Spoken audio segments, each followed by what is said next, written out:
Ce que j'ai découvert, c'est toute la méthodologie d'acquisition de clients. Qui était complètement nouvelle et qui est relativement complète parce qu'elle permet vraiment de remonter très en profondeur sur la valeur, la proposition qui est faite par l'activité, sur la méthode d'acquisition des clients et donc j'ai découvert des choses. J'ai bien aimé le fait que ça génère vraiment des questions qui est important de se poser. Ça permet de vraiment creuser les différentes étapes et puis de voir là où on a des points forts, là où on a des points faibles.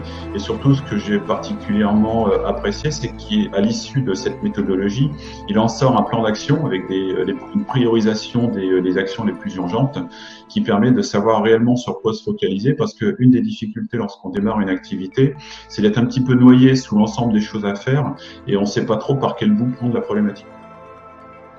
Déjà, pour moi, ça m'a permis en fait de... Il y a beaucoup de questions, donc on rentre vraiment dans le détail. Donc ça, c'est un point très positif. Finalement, ça nous challenge aussi beaucoup plus que ce qu'on pourrait faire. Et puis, en fait, il y a une méthodologie avec une chronologie, avec des outils, type le parcours d'achat, la matrice, etc. Et en fait, ça rend plus fluide, mais surtout, en fait, ça formalise. Voilà, c'est ça le mot. Ça formalise encore plus. Voilà, pour l'activité, ça nous permet vraiment d'avoir un fil conducteur et de savoir où on va aller. Justement, aujourd'hui, comment j'ai ressenti ça sur ma façon de faire, sur ma façon d'aborder aussi le sujet et sur la prospection que je peux faire auprès des clients. Oui, en effet, c'est très intéressant. On va vraiment en profondeur, on se pose même des questions qu'on n'a pas forcément envie de se poser. C'est bénéfique parce qu'il faut qu'on y réponde pour pouvoir avancer, justement pour aller dans ce sillon. Et le fait que ce soit assez formalisé, c'est comme si tant qu'on n'avait pas fini une étape, on peut pas passer forcément à l'autre. Moi, j'ai trouvé que la méthodologie me convenait bien. Je suis quelqu'un d'assez cartésien et rigoureux. Et finalement, on est dans une méthode qui est novatrice, qui marche step par step, segmentée, qui se déroule au fur et à mesure de ces différents segments, qui détaille. Voilà, donc on déroule une méthodologie précise qui nous fait découvrir à chaque pas, finalement, comment on va vers ce persona, quel est son parcours d'achat, ce qu'on peut y mettre en face. Et l'intérêt, c'est qu'on fait un plan d'action derrière. Voilà, moi, le déroulé m'a vraiment séduit. Cette méthode-là, oui, elle est novatrice, même si en amont, tu nous as reparlé, bien évidemment.